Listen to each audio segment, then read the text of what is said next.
Diabetes ৰোগীসকলে কি খাব পাৰে জানেনে?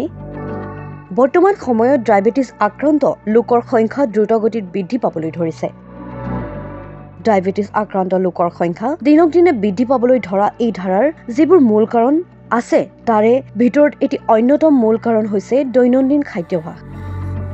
আপুনি দৈনন্দিন কি খাদ্য গ্ৰহণ কৰে? সেয়ে দৈনন্দিন খাদ্যৰ তালিকাত অৰ্থাৎ পুৱাৰ আহাৰৰ পৰা আৰম্ভ কৰি নিশাৰ আহাৰলৈকে যিবোৰ খাদ্য গ্ৰহণ কৰা হয় সেই খাদ্যসমূহ বাছনি কৰোঁতে যিবোৰ দিশত গুৰুত্ব প্ৰদান কৰিব লাগে সেয়া নকৰিলে আমাৰ শৰীৰত বিভিন্ন ধৰণৰ সমস্যাই দেখা দিয়াৰ আশংকা থাকে। আজি আমাৰ এই বিশেষ প্ৰতিবেদন আপোনালোকৰ বাবে যিসকলে ডায়েবেটিছত কি খাব লাগে নাজানে।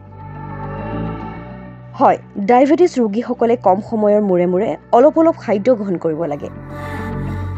সাধাৰণ লোকৰ দৰে একেবাৰতে বেছিকৈ খাব নালাগে ডায়েবেটিছ ৰোগীসকলে। 2-3 ঘণ্টাৰ মূৰে মূৰে অলপ খাদ্য গ্ৰহণ কৰিব লাগে। পুৱাই শুই উঠি বেছি সময় খালী পেট থাকিব নালাগে। ৰাতিপুৱাৰ সময়ত পাতল আহাৰ গ্ৰহণ কৰাটো ভাল।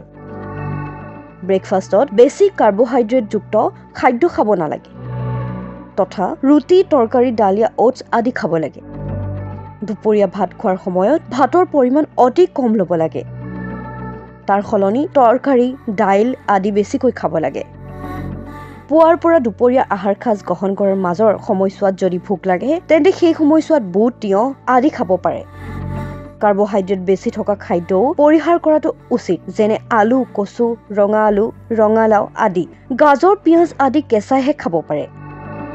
ফলৰ ক্ষেত্ৰত কঁঠাল, কল, আঙুৰ, আম আদি এৰাই চলিব লাগে। ডায়েবেটিছ ৰোগীসকলে মুৰ্গীৰ মাংস খাব পাৰে। লোকেল মুৰ্গীৰ ক্ষেত্ৰত তেনেকুৱা একো বাধা নাই যদিও ব্ৰইলাৰ মাংস হ'লে 1 বা 2 ডোখৰ খাব পাৰে। লগতে ৰঙা মাংস যেনে পাৰ, ছাগলী মাংস, গাহৰি মাংস আদি নোখোৱাটোৱেই ভাল। ডায়েবেটিছ ৰোগীসকলে প্ৰটিনযুক্ত খাদ্য যেনে দাইল, কণী, বিশেষকৈ কণীৰ বগা অংশ, লোকেল মাছ খাব পাৰে। ফল-মূলৰ ক্ষেত্ৰত